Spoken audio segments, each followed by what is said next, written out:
The Mark of the Beast by Rudyard Kipling. Your gods and my gods, do you or I know which are the stronger?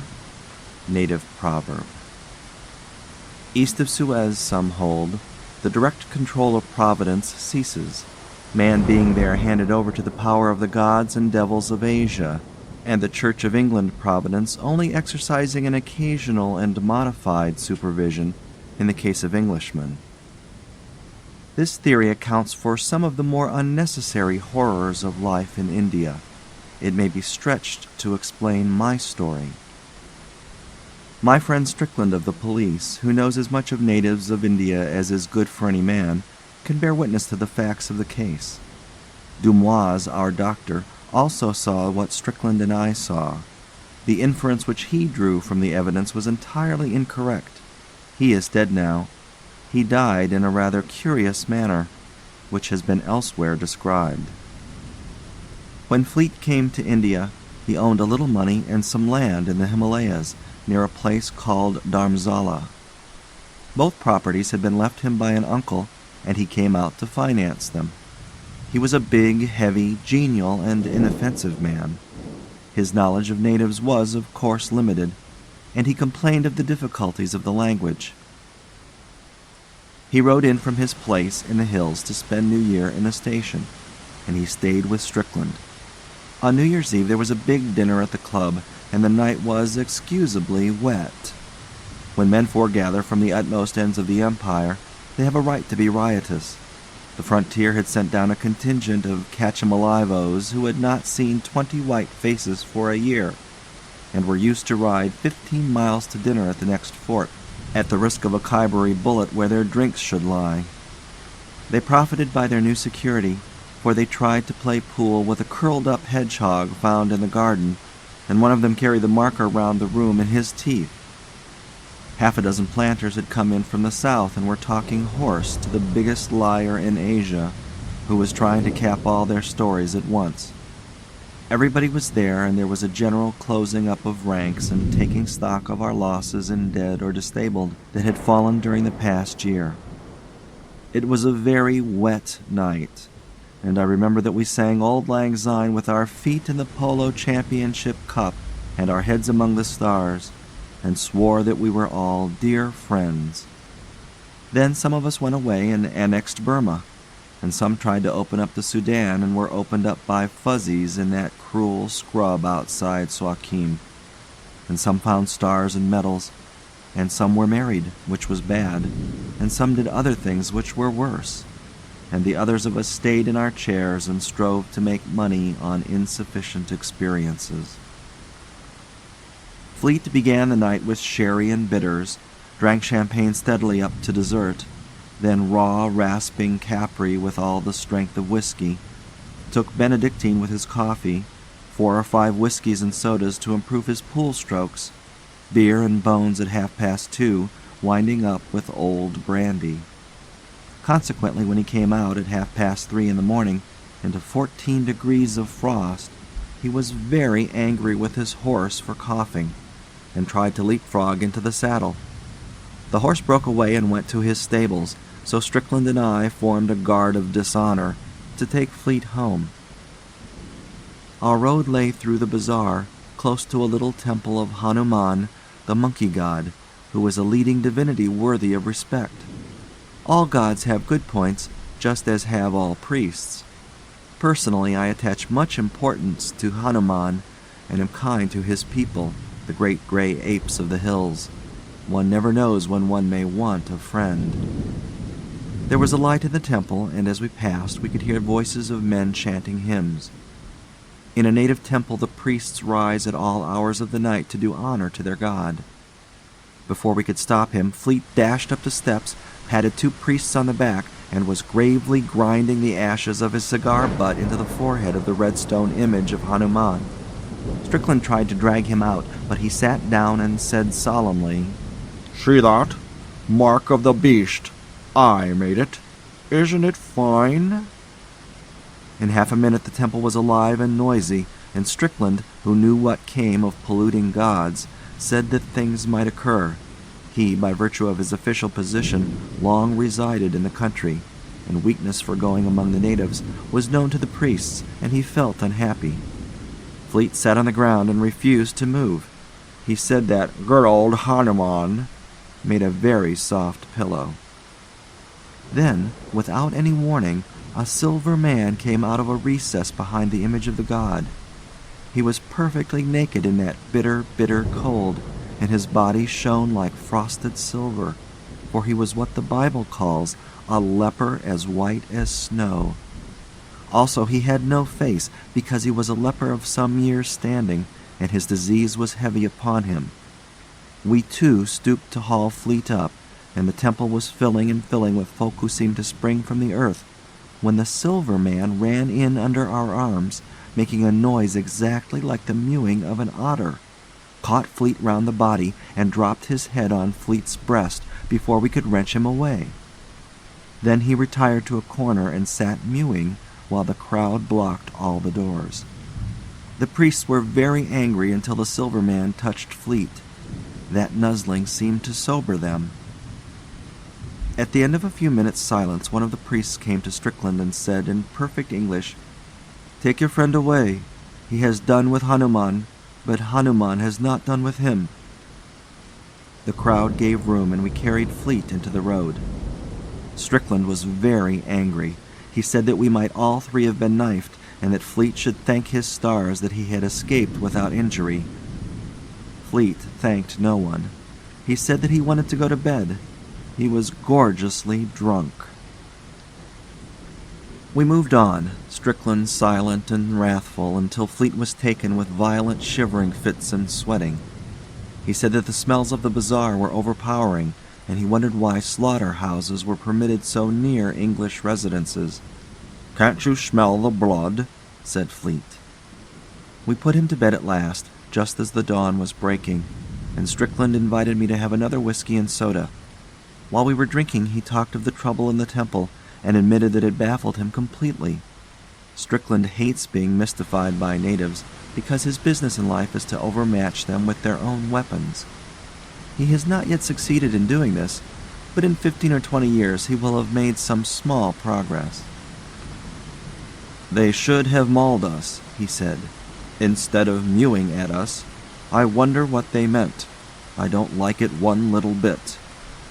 I said that the managing committee of the temple would in all probability bring a criminal action against us for insulting their religion.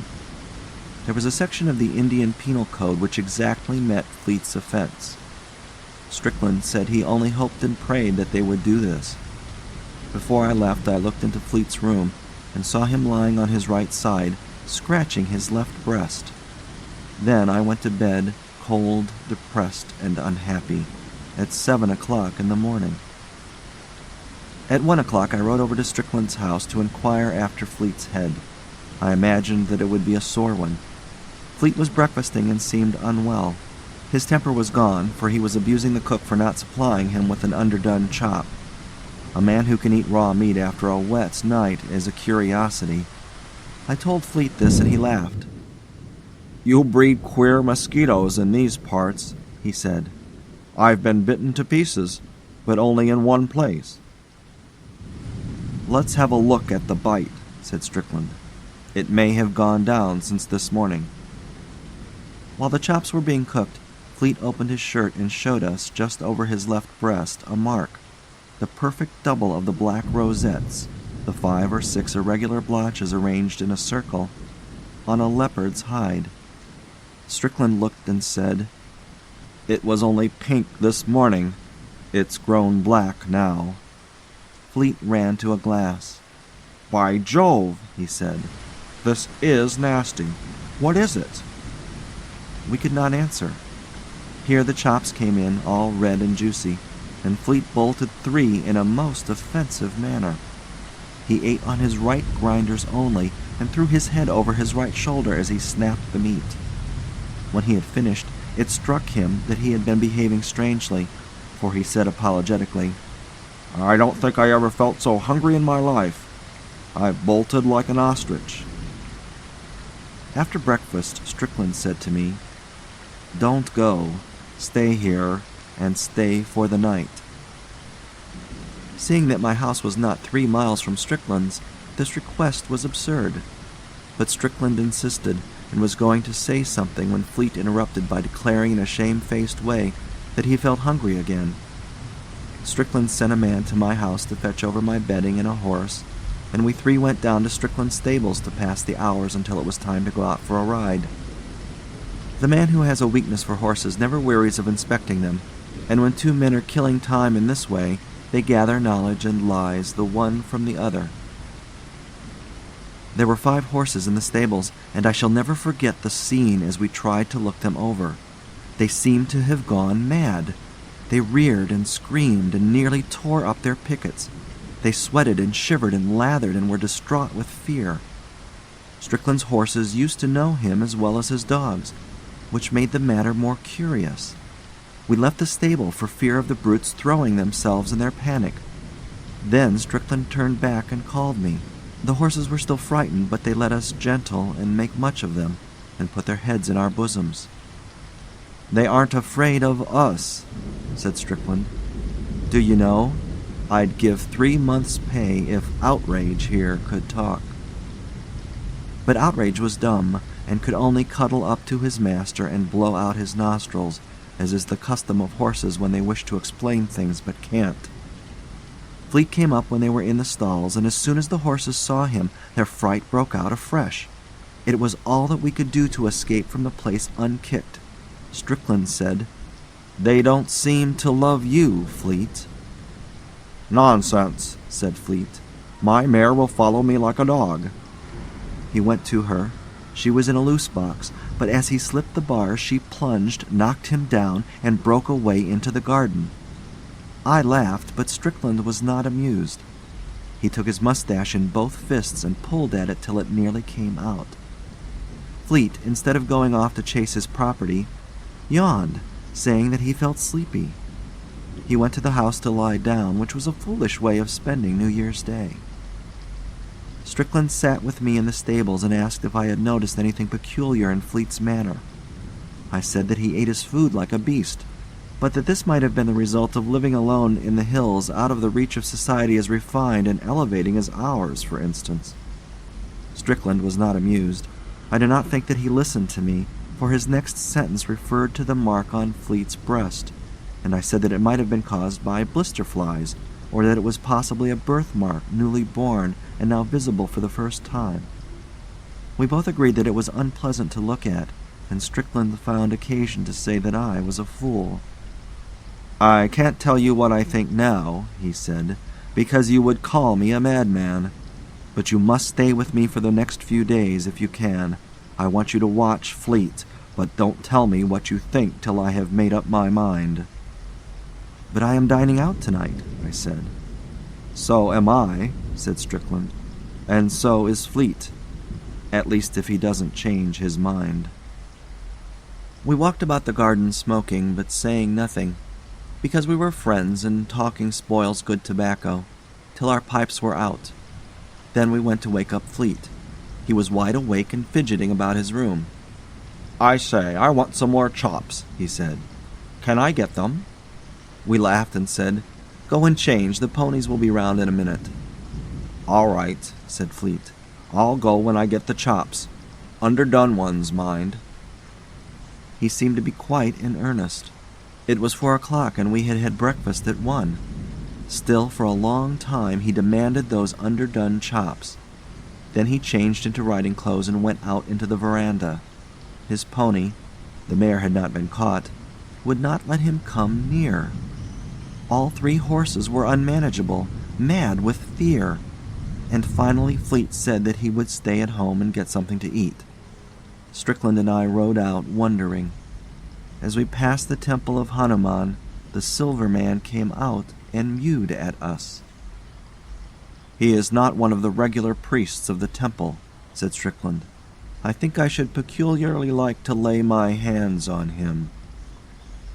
There was no spring in our gallop on the racecourse that evening. The horses were stale and moved as though they had been ridden out. "The fright after breakfast has been too much for them," said Strickland. That was the only remark he made through the remainder of the ride. Once or twice I think he swore to himself, but that did not count. We came back in the dark at 7 o'clock and saw that there were no lights in the bungalow.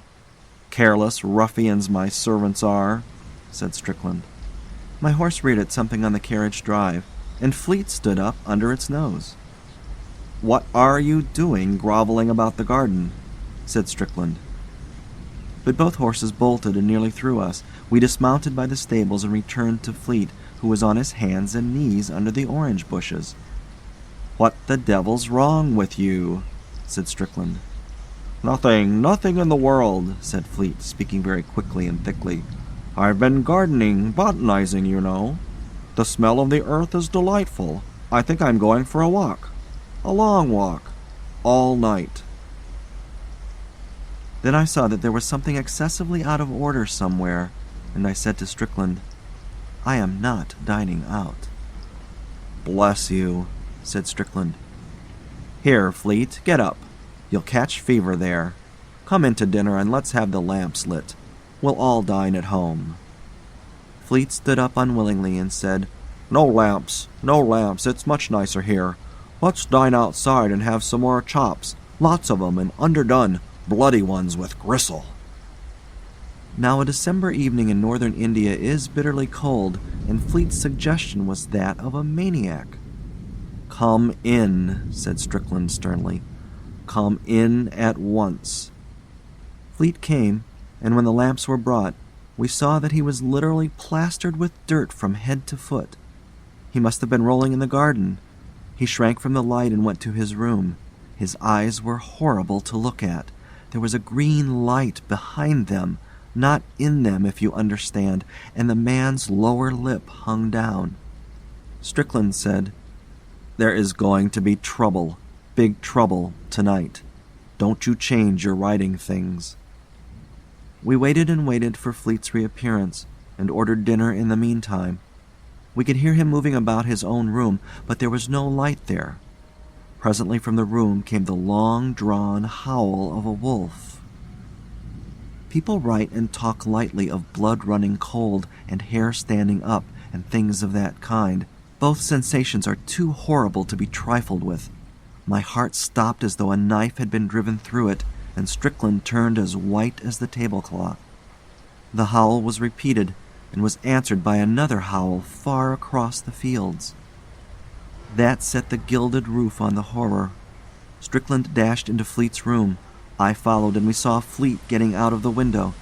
He made beast noises in the back of his throat. He could not answer us when we shouted at him. He spat. I don't quite remember what followed, but I think that Strickland must have stunned him with the long bootjack, or else I should never have been able to sit on his chest.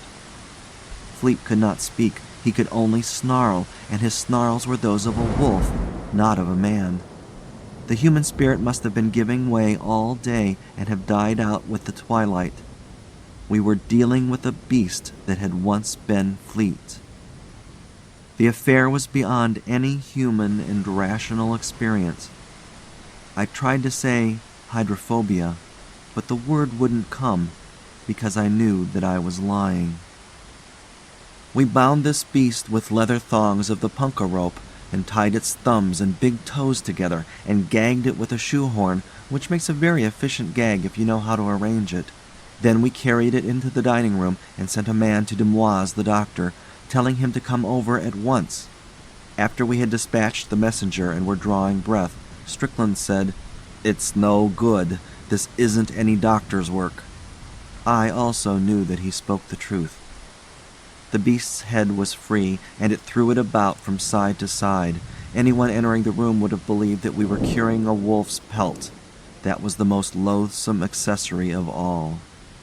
Strickland sat with his chin in the heel of his fist, watching the beast as it wriggled on the ground, but saying nothing. The shirt had been torn open in the scuffle and showed the black rosette mark on the left breast. It stood out like a blister. In the silence of the watching, we heard something without, mewing like a she-otter. We both rose to our feet and, I answer for myself, not Strickland, felt sick, actually and physically sick.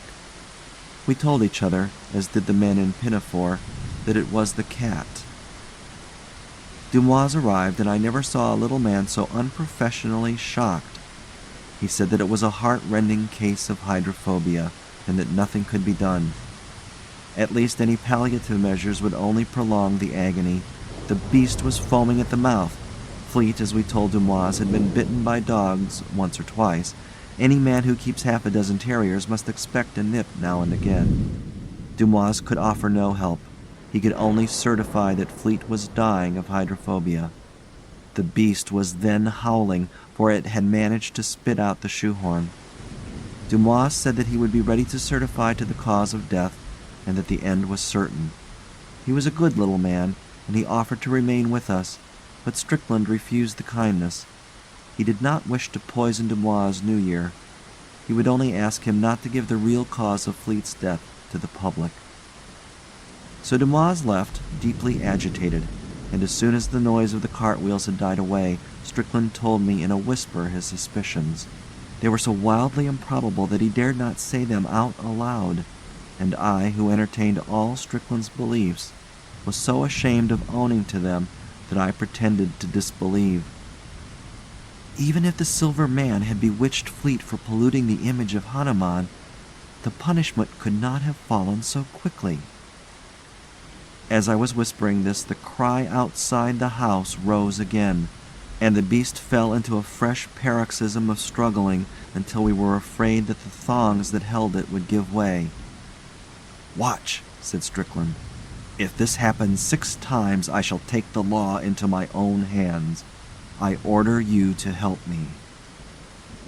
He went into his room and came out in a few minutes with the barrels of an old shotgun, a piece of fishing line, some thick cord, and his heavy wooden bedstead. I reported that the convulsions had followed the cry by 2 seconds in each case, and the beast seemed perceptibly weaker. Strickland muttered, "But he can't take away the life. He can't take away the life." I said, though I knew that I was arguing against myself, "It may be a cat. It must be a cat. If the silver man is responsible, why does he dare to come here?" Strickland arranged the wood on the hearth, put the gun barrels into the glow of the fire, spread the twine on the table, and broke a walking stick in 2. There was 1 yard of fishing line, gut, lapped with wire, such as is used for manseer fishing, and he tied the 2 ends together in a loop.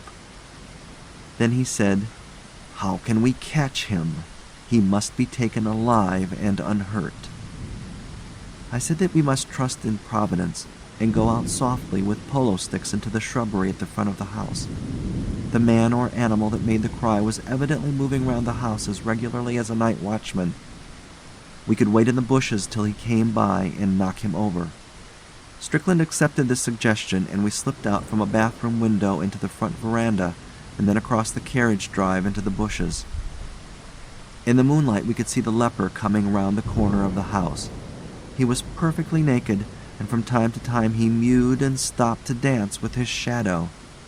It was an unattractive sight, and thinking of poor Fleet, brought to such degradation by so foul a creature, I put away all my doubts and resolved to help Strickland from the heated gun barrels to the loop of twine, from the loins to the head and back again, with all tortures that might be needful. The leper halted in the front porch for a moment, and we jumped out on him with the sticks. He was wonderfully strong, and we were afraid that he might escape or be fatally injured before we caught him. We had an idea that lepers were frail creatures, but this proved to be incorrect. Strickland knocked his legs from under him, and I put my foot on his neck. He mewed hideously, and even through my riding boots I could feel that his flesh was not the flesh of a clean man. He struck at us with his hand and feet stumps. We looped the lash of a dog whip around him, under the armpits, and dragged him backwards into the hall, and so into the dining room where the beast lay. There we tied him with trunk straps. He made no attempt to escape, but mewed. When we confronted him with the beast, the scene was beyond description. The beast doubled backwards into a bow as though he had been poisoned with strychnine, and moaned in the most pitiable fashion. Several other things happened also, but they cannot be put down here. "I think I was right," said Strickland. "Now we will ask him to cure this case." But the leper only mewed. Strickland wrapped a towel round his hand and took the gun barrels out of the fire. I put the half of the broken walking stick through the loop of the fishing line and buckled the leper comfortably to Strickland's bedstead.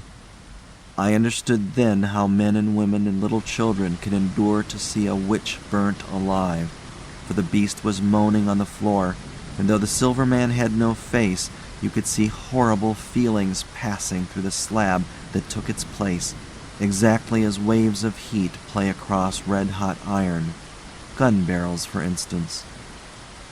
Strickland shaded his eyes with his hands for a moment, and we got to work. This part is not to be printed. The dawn was beginning to break when the leper spoke. His mewings had not been satisfactory up to that point. The beast had fainted from exhaustion and the house was very still. We unstrapped the leper and told him to take away the evil spirit. He crawled to the beast and laid his hand upon the left breast. That was all. Then he fell face down and whined, drawing in his breath as he did so. We watched the face of the beast and saw the soul of Fleet coming back into the eyes. Then a sweat broke out on the forehead, and the eyes, they were human eyes, closed. We waited for an hour, but Fleet still slept. We carried him to his room and bade the leper go, giving him the bedstead and the sheet on the bedstead to cover his nakedness, the gloves and the towels with which we had touched him, and the whip that had been hooked around his body. He put the sheet about him and went out into the early morning without speaking or mewing. Strickland wiped his face and sat down. A night gong, far away in the city, made 7 o'clock. "Exactly 24 hours," said Strickland, "and I've done enough to ensure my dismissal from the service, besides permanent quarters in a lunatic asylum. Do you believe that we are awake?" The red-hot gun barrel had fallen on the floor and was singeing the carpet. The smell was entirely real. That morning at 11 we two together went to wake up Fleet. We looked and saw that the black leopard rosette on his chest had disappeared. He was very drowsy and tired, but as soon as he saw us he said, "Oh, confound you fellows. Happy New Year to you. Never mix your liquors. I'm nearly dead." "Thanks for your kindness, but you're over time," said Strickland. "Today is the morning of the 2nd. You've slept the clock round with a vengeance." The door opened, and little Dumoise put his head in. He had come on foot and fancied that we were laying out Fleet. "I brought a nurse," said Dumoise. "I suppose that she can come in for what is necessary?" "By all means," said Fleet cheerily, sitting up in bed. "Bring on your nurses." Dumoise was dumb. Strickland led him out and explained that there must have been a mistake in the diagnosis. Dumoise remained dumb and left the house hastily. He considered that his professional reputation had been injured and was inclined to make a personal matter of the recovery. Strickland went out too. When he came back, he said that he had been to call on the temple of Hanuman to offer redress for the pollution of the god, and had been solemnly assured that no white man had ever touched the idol, and that he was an incarnation of all the virtues laboring under a delusion. "What do you think?" said Strickland. I said, "There are more things," but Strickland hates that quotation. He says that I have worn it threadbare. One other curious thing happened which frightened me as much as anything in all the night's work. When Fleet was dressed, he came into the dining room and sniffed. He had a quaint trick of moving his nose when he sniffed. "Horrid doggy smell here," said he. "You should really keep those terriers of yours in better order. Try sulphur, Strick." But Strickland did not answer. He caught hold of the back of a chair and, without warning, went into an amazing fit of hysterics. It is terrible to see a strong man overtaken with hysteria. Then it struck me that we had fought for Fleet's soul with the silver man in that room, and had disgraced ourselves as Englishmen forever. And I laughed and gasped and gurgled just as shamefully as Strickland, while Fleet thought that we had both gone mad. We never told him what we had done. Some years later, when Strickland had married and was a church-going member of society for his wife's sake. We reviewed the incident dispassionately, and Strickland suggested that I should put it before the public. I cannot myself see that this step is likely to clear up the mystery, because, in the first place, no one will believe a rather unpleasant story, and, in the second, it is well known to every right-minded man that the gods of the heathen are stone and brass, and any attempt to deal with them otherwise is justly condemned.